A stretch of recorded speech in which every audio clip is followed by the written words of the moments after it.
ما قلعت باب خیبر بقوت جسمانیہ، میں نے اپنی قوت جسمانیہ سے باب خیبر نہیں اکھاڑا ہے، قلعتها بقوت رحمانیہ، میں نے رحمانی قوت سے اکھاڑا ہے۔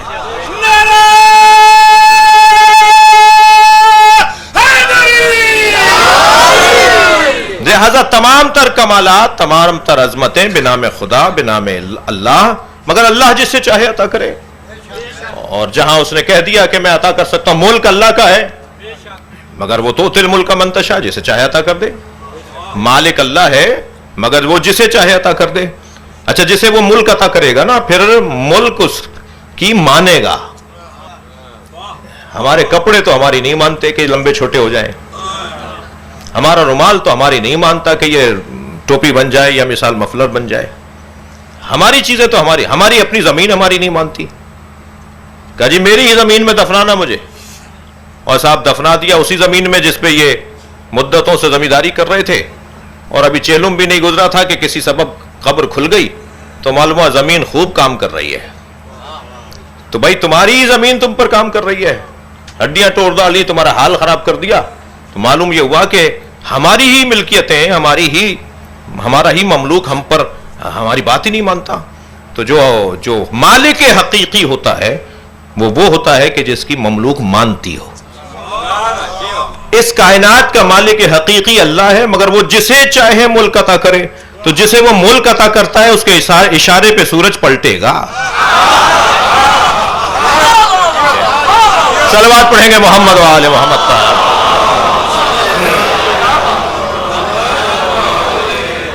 تو یہ تمام عنوانات انسان ماں کے شکم سے نہ علم لے کر آیا، نہ ماں کے شکم سے وہ سخاوت لے کر آیا، نہ ماں کے شکم سے وہ شجاعت لے کر آیا۔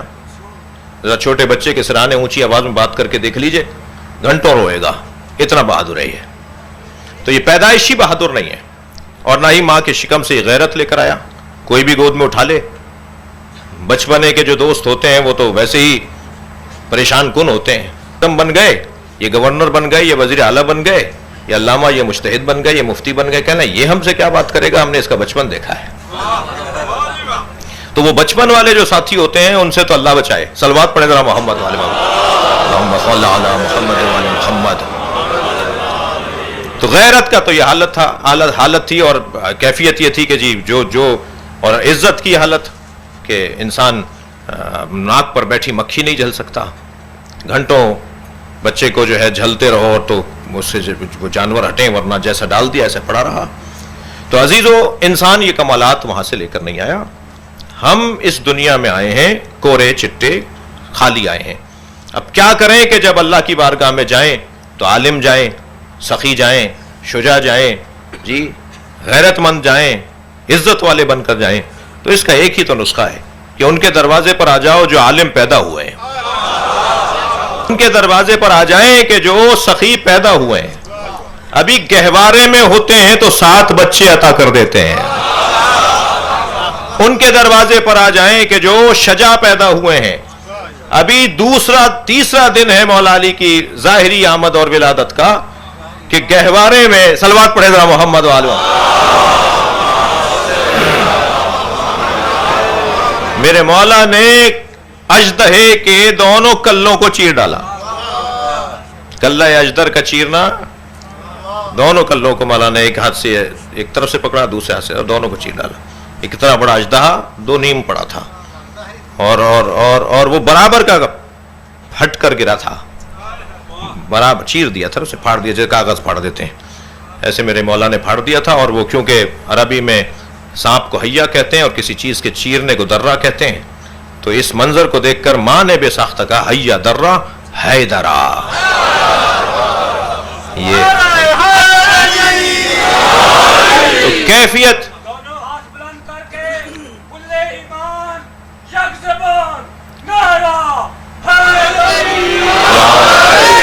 تو کیفیت شجاعت کی یہ ہے، کیفیت غیرت کی ایسی ہے کہ یہ کسی مشرک سے دودھ نہیں پئیں گے، یہ کسی کافر سے دودھ نہیں لیں گے۔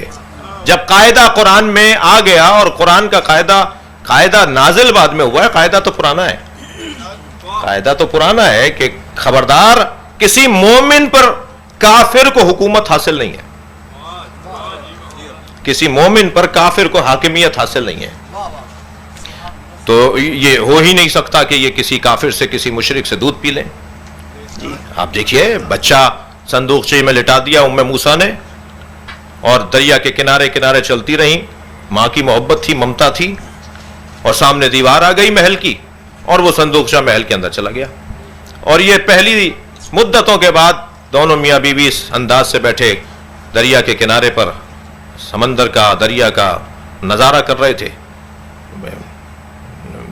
فرعون اور آسیہ بنت مزاحم علیہ السلام کہ ایک مرتبہ صندوقچے کو دیکھا تو آواز لگائی کہ ذرا دیکھو یہ کیا ماجرا ہے. نوکر اور غلام گئے دوڑتے ہوئے صندوقچہ اٹھا کے لے آئے. 70,000 آپ کہہ جی 700، آپ کہہ دیجئے 70، سینکڑوں دسیوں بچے مروا دیے اس ایک بچے کی وجہ سے. عزیزو اللہ بھی اللہ ہے، جی اللہ بھی اللہ ہے. وہ چاہے تو تنکے میں جان ڈال دے اور نہ چاہے تو ہاتھی کو مار دے. اللہ بھی اللہ ہے. جب اپنا گھر بچاتا ہے تو ابابیل سے بچاتا ہے، جب اپنا مصطفیٰ بچاتا ہے تو مکڑی کے جالے سے بچا لیتا ہے. تو خبردار اللہ کے کاموں میں دخالت نہ دی جائے. اسے خود پتا ہے کہ کیسے اسے اپنا نظام چلانا ہے، اور جو نہیں مانتے انہیں منوانا بھی اسی کا کام ہے. میرا اور آپ کا کام تو اپنی ذمہ داریوں کی ادائیگی ہے، منوانا ہمارا کام نہیں، اللہ کا کام ہے. جو مزاروں پہ جانے کو بدعت کہتے ہیں وہ حتیم کا طواف ضرور کرتے ہیں، جبکہ خانہ کعبہ حتیم نہیں ہے، وہ چھوٹی سی ناٹی سی دیوار، مگر واجب ہے کہ اس کا بھی طواف کیا جائے. تم مزاروں پہ نہیں جاتے، ہم ہاجرہ اور اسماعیل کی قبروں کا طواف کروائیں گے. یہ حتیم میں دفن ہے حضرت ہاجرہ اور حضرت اسماعیل. جو سبیلوں کو شرک اور بدعت کہتے ہیں وہ مکے سے زمزم لا کے ضرور بانٹے گا. صلوات پڑھ لے محمد و آل محمد. تو اللہ کا کام تو بھائی اللہ کا ہے. کل تک حسین پہ رونا بدعت تھی، آج سنت ہو گئی. میں الحمدللہ ان دوستوں سے پیار کرتا ہوں، کوئی تنقید نہیں کر رہا، مگر خوش ضرور ہوں اس بات پر کہ رونا حسین مولا پر کل تک جو بدعت کہتے تھے آج کہہ رہے ہیں نہیں بدعت نہیں ہے. نبی مکرم نے گریہ کیا.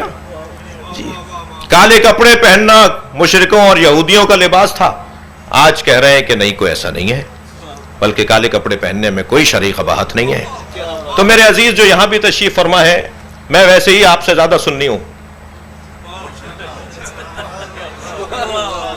جو میرے سنی بھائی یہاں بیٹھے میں ان سے کہہ رہا ہوں میں آپ سے زیادہ سنی ہوں، اور واضح طور پہ کہہ رہا ہوں کہ میں سنی ہوں. ہو نہیں سکتا کہ کوئی علی کا شیعہ اور وہ سنی نہ ہو. یہ تو تقسیم ہو گئی کسی طرح سمجھنے سمجھانے کے لیے، ورنہ نبی کے زمانے میں یہ مسئلے نہیں تھے. سرکار دو جہاں کے زمانے میں بریلوی، دیوبندی، مالکی، حنبلی، شافعی، جعفری نہیں تھے.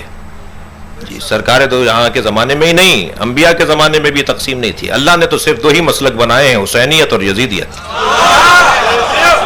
جسے قرآن کی زبان میں شجرہ طیبہ اور شجرہ خبیثہ کہا جاتا ہے. صلوات پڑھ لے محمد و آل محمد. اللہم صلی علی محمد. جسے قرآن کی زبان میں محکم اور متشابہ کہا جاتا ہے. لہذا یہی دو انداز ہیں، 2 طریقے ہیں، اور ان 5 کمالات کو ہمیں سبھی اسی کوشش میں ہیں. ہم سب چاہتے ہیں سخی ہوں، ہم سب چاہتے ہیں شجاع ہوں، ہم سب چاہتے ہیں غیرت مند اور باعزت ہوں، ہم سب چاہتے ہیں کہ پڑھے لکھے ہوں اور دانشور ہوں. تو یہ 5 کمالات ہمیں وہاں ملیں گے کہ جہاں اللہ نے سجا کر جس گھرانے کو بھیجا ہے. عالم یہ پیدا ہوئے، سخی یہ پیدا ہوئے، شجاع یہ پیدا ہوئے، غیرت مند یہ پیدا ہوئے، عزت والے یہ پیدا ہوئے. لہٰذا جب اس دنیا میں تشریف لائے ہیں ظاہری طور پر ان کا آمد ہوئی ہے، ورنہ تو یہ ان کا یہاں آنا، میں اپنی عقیدت بھرا ایک جملہ کہہ رہا ہوں، یہاں ان کا آنا کمال ہے، وہاں جانا کیا کمال. یعنی میں یوں کہہ دوں کہ معراج پہ جو سرکار تشریف لے گئے یہ زیادہ بڑا کمال ہے یا زمین پر رہے یہ زیادہ بڑا کمال. سرکار کا ہمارے درمیان رہنا زیادہ بڑا کمال ہے. وہاں جانا تو ان کی اپنی جگہ تھی، جب چاہے چلے جائیں. لہذا ایک معراج کا ذکر قرآن میں ضرور آیا ہے، مگر معراج ایک نہیں تھی. 100 سے زیادہ معراجیں تو علامہ ہلی نے لکھی ہیں جو سرکار کو تھیں، اور وہ ایسے ہی تھا، جب دل کیا چلے گئے، جب من کیا چلے گئے. اور علامہ ذیشان رجوادی کہتے ہیں ایک شب کا ذکر کیا ہے جانے والے عرش پر، تیری ساری زندگی معراج ہی معراج ہے. تو یہ وہاں سے یہاں آئے، یہ انہوں نے ہمارے اوپر کرم کیا، اور آج اتنی مدت گزر گئی، ان کو ظاہری طور پر اس دنیا سے رخصت ہوئے پردہ کیے ہوئے. اگرچہ میرا عقیدہ، اور میں کہہ سکتا ہوں کہ سالم مسلمانوں کا عقیدہ یہی ہے کہ سرکار جب قبر اطہر کے اندر ہیں، مولا علی جب مزار اقدس میں ہیں، مولا حسین جب مزار اقدس میں ہیں، تو وہ زندہ ہیں اور ہمیں دیکھ رہے ہیں اور ہماری سنتے ہیں اور ہمیں سلام کا جواب دیتے ہیں. خاص طور پر مولا امام علی رضا علیہ السلام کہ مزار اقدس پہ جب آپ زیارت نامہ پڑھتے ہیں تو اس میں یہ جملہ تو زیارت کا حصہ ہے، اشہد انکا تشہد مقامی و ترد سلامی، میں گواہی دیتا ہوں کہ آپ میرے کھڑے ہونے کو دیکھ رہے ہیں. یہ جو میں آپ کی بارگاہ میں آیا ہوں، آپ دیکھ رہے ہیں میں یہاں کھڑا ہوں، اور میں گواہی دیتا ہوں کہ آپ میرے سلام کا جواب دے رہے ہیں. مگر مولا میں کیا کروں، میرے کان اس قابل نہیں ہے کہ آپ کی آواز سن سکیں. اور جن کے کان اس قابل ہو جاتے ہیں پھر وہ ابراہیم نہیں رہتے بلکہ ابراہیم مجاب بن جاتے ہیں. وہ مجاب کہلاتے اس لیے ہیں کہ انہیں سنائی دے رہا تھا. صلوات پڑھے محمد و آل محمد. تو یہ بظاہر ایک مدت گزر گئی، اور سن 61 ہجری میں امام حسین کی شہادت ہوئی، سن 11 ہجری میں سرکار تک چلے گئے، سن 40 ہجری میں مولا علی چلے گئے. ظاہری طور پر آپ نے پردہ فرمایا، آپ کا مزار بنا، مدتوں بعد مزارات کی تعمیر کی تاریخ ہے. لیکن میرے عزیزو کیا کریں کہ ہم اس زمانے میں پہنچ جائیں، اس زمانے سے جڑ جائیں جو سالم زمانہ ہے. قائد اعظم سے پوچھا کسی نے کہ آپ سنی ہیں شیعہ؟ تو فوراً فرمایا میں عصر نبی کا مسلمان ہوں. تمہیں کیا الجھن ہے کہ میں شیعہ ہوں؟ تمہیں کیا پریشانی ہے کہ میں شیعہ ہوں؟ یا کیا الجھن ہے کہ میں سنی ہوں؟ اس میں مشکل کیا ہے؟ میں عصر مصطفیٰ کا مسلمان ہوں. ہمیں عصر مصطفیٰ میں پلٹنا ہے، اور ہم عصر مصطفیٰ میں جب پلٹتے ہیں جب ہم قرآن پڑھیں یا اہل بیت کا ذکر کریں. جب ہم قرآن پڑھ رہے ہوتے ہیں تو نبی کے زمانے میں چلے جاتے ہیں، وہ سالم دور میں. اور جب ہم مجلس میں آتے ہیں، محفل میں آتے ہیں، میلاد کی ہو یا غم کی خوشی کی محفل ہو یا غم کی مجلس ہو، تو ہم اس زمانے میں پلٹ جاتے ہیں. اسی قاعدے کو اگر میں 2 لفظوں میں یوں کہوں کہ خالق کا کلام قرآن اور مخلوق کا کلام نہج البلاغہ ہیں جو ہمیں سالم زمانے میں لوٹا دیتے ہیں. اور یہ وقت کے محتاج بھی نہیں ہے، زمانے کے پابند بھی نہیں ہے، بلکہ زمانہ ان کا پابند ہے. میں اور آپ تو سورج کو دیکھ کر چلتے ہیں، سورج علی کو دیکھ کے چلتا ہے. یہ نظام اللہ نے ان کے حوالے کر دیا، اور اس کا یہ بھی مطلب نہیں ہے کہ خود معاذ اللہ ریٹائرڈ ہو گیا. نہیں، نظارت مکمل اللہ کی ہے. قرآن میں کئی آیات بھی ہیں کہ میرے حبیب ہم تم پر مکمل نظارت رکھتے ہیں، ہم تمہارے ایک ایک حرف کے اوپر غور کرتے ہیں کہ تم کیا کہہ رہے ہو، اور تم ہماری اجازت کے بغیر نہیں بولتے، بلکہ بولتے ہی وہ ہو جو ہم نے کہہ دیا ہوتا ہے. لہٰذا یہ بول دیں تو قرآن بن جاتا ہے. جس آیت کی میں نے تلاوت کی وہ اس مجلس ترہیم کی نسبت مجھے زیادہ مناسب لگی. قل، اے میرے حبیب کہہ دیجئے. نبی کی امانت داری تو دیکھیے کہ قل کہا اللہ نے ان سے، انہوں نے بھی کہہ دیا قل. یعنی قاف اور لام بھی کم نہیں کریں گے. 2 حرفی لفظ سے چھوٹا لفظ نہیں ہوتا، کم سے کم چھوٹا لفظ 2 حرفی ہوتا ہے. یہ کم سے کم لفظ بھی چھوٹے سے چھوٹا لفظ بھی کم نہیں کر رہے. اس نے کہا قل تو انہوں نے بھی کہہ دیا قل، اس لیے کہ قرآن بن رہا ہے. قل کہہ دو، یا عبادی، اے میرے پیارے بندو. ایک تو یا کہہ کر مخاطب کیا جس میں پیار جھلکتا ہے، پھر بندہ کہا عبادی، اور پھر بندہ بھی اپنا بندہ میرے بندے. یعنی اتنا پیار ہے اس آواز میں. اے میرے لال، ماں کہتی ہے نا، اے میری آنکھوں کی ٹھنڈک، اے میوہ دل. ہاں آواز دے رہی ہوتی ہے تو اس میں کیا چاشنی ہوتی ہے، بلا تشبیہ چاشنی. یا عبادی، ایسا لگ رہا ہے جیسے اب بات ہوگی تو نماز شب پڑھنے والوں سے ہوگی. آج تک جنہوں نے زکوٰۃ نہ چھوڑی ہو ان سے اللہ بولے گا. آج تک جنہوں نے کوئی فریضہ نہ ترک کیا ہو ان سے اللہ بات کرے گا. اللہ شاید بات کرنے جا رہا ہے انتہائی متقی پرہیزگار لوگوں سے، اور نیک لوگوں سے، اور اللہ بات کرنے، شاید بات کرنے جا رہا ہے اپنے ولیوں سے. یا عبادی، اب یہاں تک تو لہجہ ایسا ہے جیسے اب ولیوں سے بات ہوگی، لیکن جیسی آیت آگے بڑھی تو گناہگاروں سے بات ہو رہی ہے، جن سے گناہ ہوتا ہے، ہو جاتا ہے، کر دیتے ہیں، کر چکے ہیں، جنہوں نے اللہ کی نافرمانیاں کی ہوئی ہیں، جنہوں نے اللہ کی شریعت کو نظر انداز کیا ہوا ہے، جنہوں نے حرام اور حلال کو ترک کیا ہوا ہے کہ کیا حرام ہے اور کیا حلال ہے.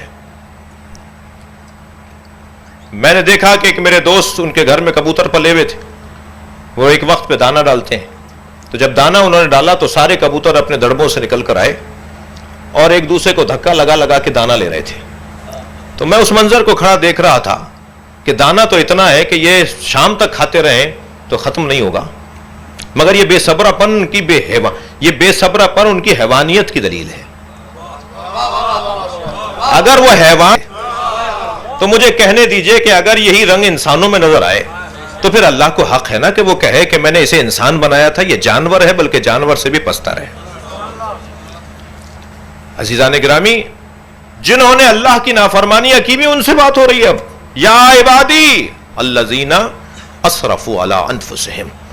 اچھا، یہ بھی نہیں کہہ رہا جنہوں نے میری شریعت پامال کی، نہیں، جنہوں نے اپنے اوپر زیادتیاں کی ہیں. جو نماز نہیں پڑھ رہا وہی نہیں کہہ رہا میری تم نے شریعت پامال کی، کہہ رہا ہے تم نے اپنے اوپر ظلم کیا ہے.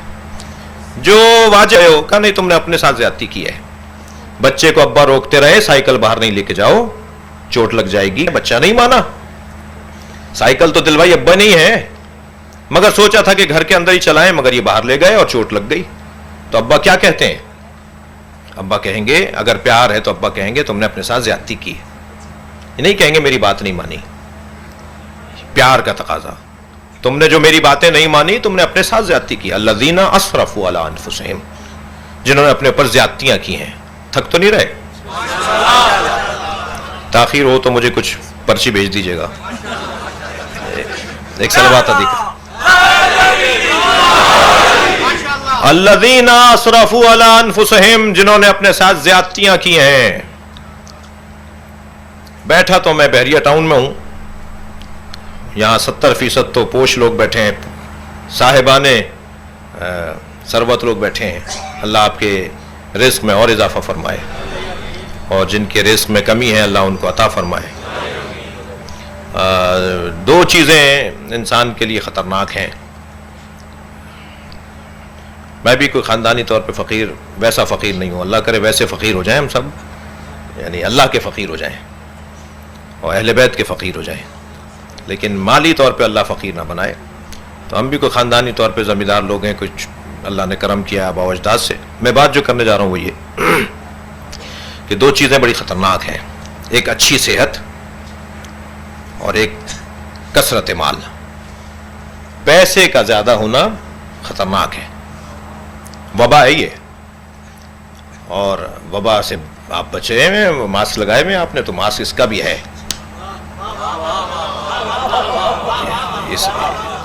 بہت سارے لوگوں کو کرونا نہیں ہوا اور اللہ کرے نہ ہو، اور جنہیں ہوا وہ بھی بچ گئے، اور جو چلے گئے اللہ ان کی مغفرت فرمائے. لیکن بہرحال وباؤں کا علاج بھی تو ہوتا ہے نا. کثرت مال ایک وبا ہے اور صحت ایک وبا ہے، ایک مشکل خطرہ ہے. اور شاید یہی وجہ ہے کہ یہ خطرہ تھا، وبا تھی، اس کی ویکسینیشن کے لیے اللہ نے حج پہ بلا لیا. حج واجب ہی ان پر ہے جن کی صحت اچھی ہو، جن کے پاس پیسہ زیادہ ہو. یہ پیسے والوں کی عبادت ہے نا، غریبوں کی عبادت نہیں ہے حج. غریبوں کا حج تو نماز جمعہ ہے. البتہ یہ نہ ہو کہ امیر اب جمعے میں جانا چھوڑ دیں کہ صاحب ہمارا حج تو وہاں ہوگا، ہم یہ جمعے میں کیوں جانا. یہ مطلب نہیں ہے. مطلب یہ ہے کہ یہ وہاں بلا لیا. میرے ساتھ ایک وزیر تھے، پنجاب اسمبلی میں ایک بڑی وزارت پہ تھے، حج پہ میرے ساتھ تھے. تو مزدلفہ میں ہم کنکریاں بین رہے تھے 3 شیطانوں کو مارنے کے لیے، مینا میں مارنے کے لیے. 7 کنکریاں ہر ایک کے لیے، 7 ہفتے کے 7 دن ہوتے ہیں، تو 7 کنکریاں تم پورا ہفتہ اپنا پاک کر کے جاؤ. تو بہرحال وہ ہم بچپن میں تو ایک پویم پڑھی تھی، ہفتے کو پیدا ہوئے، اتوار کو جوان ہوئے، پیر کو وہ بچے ہو گئے، شادی ہو گئی، منگل کو بچے ہو گئے، بدھ کو ہارٹ اٹیک ہوا، جمعرات کو ہاسپٹل لے گئے، جمعے کو مر گئے. تو ان 7 دنوں سے زیادہ تو کوئی دن ہی نہیں ہے.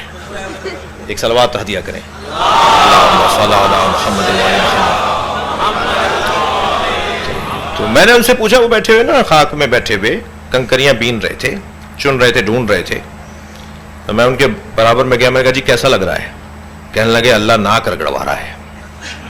یہ جو ذلیل کر رہا ہے نا اللہ، یہ ہم اپنے وطن میں کبھی ایسا نہیں سے خوش تھے کہ یہ جو آئے ہیں ہم صحیح آئے ہیں، یہاں ہمیں پہلے آنا چاہیے تھا. ایک اور صاحبہ تھیں، وہ بھی اس وقت میں سفیر وزیر تھیں، کہنے لگی جب میں جاؤں گی واپس تو اسمبلی کے باہر 3 ستون بنواؤں گی اور اراکین اسمبلی سے کہوں گی کہ پہلے پتھر مارو پھر اندر آؤ، کیونکہ سارے غلط فیصلے اپنے شیطان کو باہر چھوڑ کر آؤ. تو عزیزو، صاحبان صحت کو، صاحبان ثروت کو اللہ بلاتا ہے. کپڑے بھی ان کے سادے کروا دیتا ہے. تہمت کہاں باندھتے ہیں آج آپ؟ تہمت پردادا باندھتے تھے، آج تو نہیں باندھتا کوئی تہمت. جی آج تو کوئی ایک لنگ میں نہیں رہتا، آج تو کوئی پیرہن نہیں پہنتا، لیکن وہاں اللہ سب کے کپڑے، ہیئر اسٹائل سب کا ختم.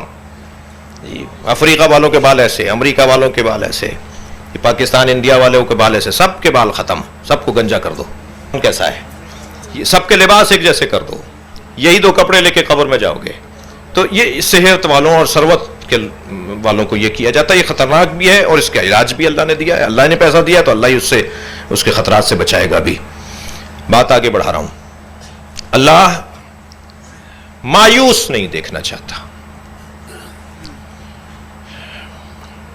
میں نماز گزاروں سے کچھ دیر کے لیے مخاطب ہو رہا ہوں، عبادت گزاروں سے، قاریان قرآن سے، نماز شب پڑھنے والے اور پابندی کرنے والوں سے. عمل کے کمزور لوگوں سے نفرت نہیں کرو،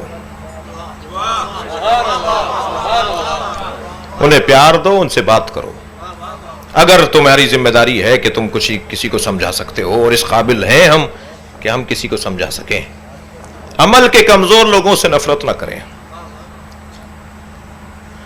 ممکن ہے مجلس کے بعد مجھے کوئی پکڑ لے، مولانا پھر برائیوں سے نفرت کا کیا مطلب ہوا؟ قرآن و حدیث میں جو اتنی روایات ہیں کہ برائیوں سے نفرت ہو اور اچھائیوں سے پیار ہو، تو بھائی برائیوں سے نفرت کرو، برے سے نفرت نہیں کرو. ڈاکٹر کبھی بھی بیماری سے نفرت نہیں کرتا بھائی.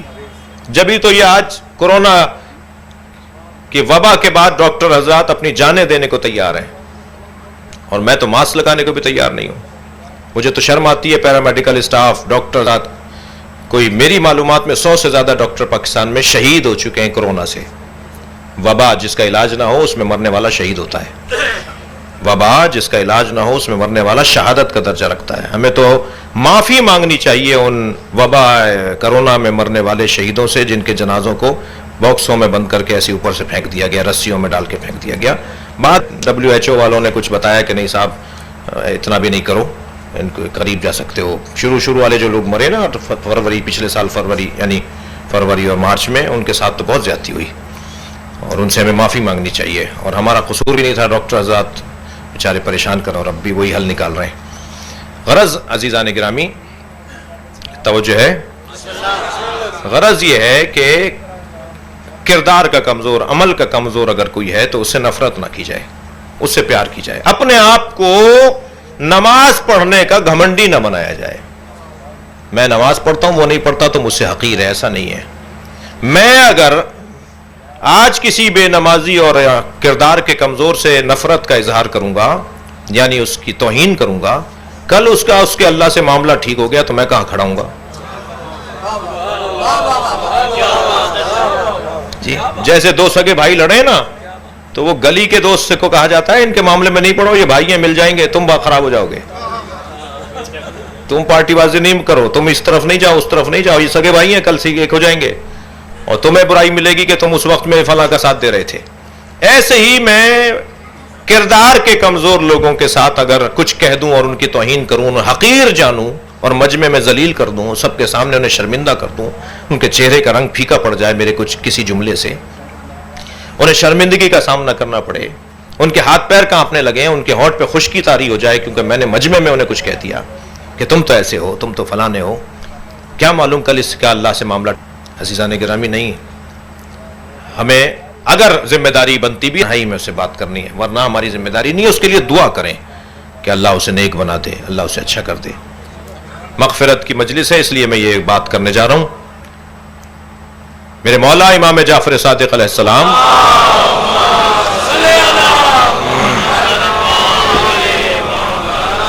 گزر رہے ہیں مدینہ منورہ کی ایک گلی سے۔ گلی بہت تنگ ہے، اور اتنی تنگ ہے کہ آتا جاتا انسان ایک دوسرے سے بچ نہیں سکتا بغیر دیکھے، بغیر پہچانے۔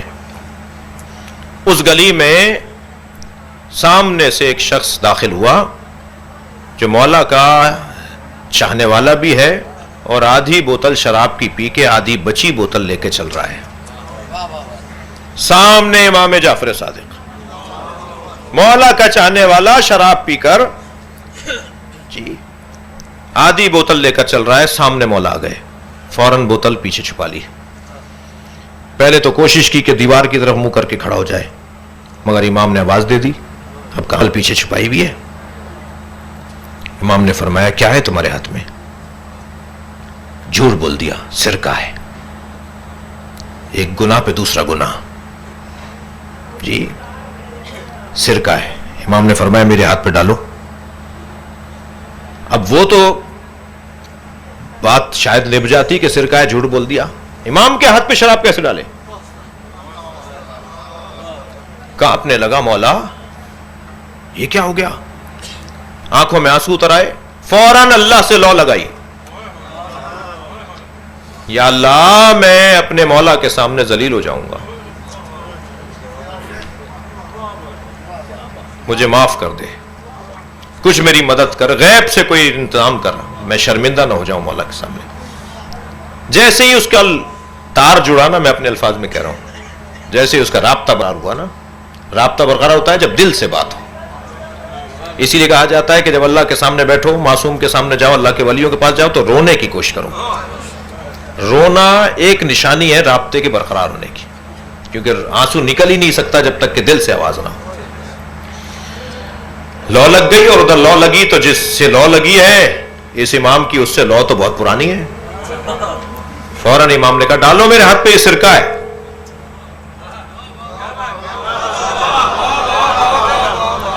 امام نے ارادہ کیا، وہ سرقہ ہو گئی، اور پھر فوراً فرمایا خبردار، گناہ بھی کرو تو ہم سے نہ چھپاؤ، ہمیں آ کے بتاؤ، ہم تمہیں اس سے نکلنے کا راستہ دیں گے۔ میں کربلا تو بار بار نہیں جا سکتا، روزانہ نہیں جا سکتا، میں مولا علی کے مزار پر نجف اشرف روزانہ نہیں جا سکتا، میں مدینہ منورہ سرکار دو جہاں کی خدمت میں روزانہ نہیں جا سکتا، مگر اپنے وطن میں انہیں یاد تو کر سکتا ہوں، اور جب میرا عقیدہ ہے کہ وہ حاضر و ناظر ہے جی، تو پھر میں طے کر لوں کہ اس وقت میں ان کے سامنے بیٹھا ہوا ہوں اور ان سے بات کروں، مولا آج یہ ہو گیا، پرسوں یہ ہو گیا، بات کروں مولا سے، اپنے امام سے، اپنے نبی سے، اور قل کہہ کر اللہ نے ہمیں یہ رستہ دیا ہے، تم کہہ دو، تو خود کیوں نہیں کہہ رہا؟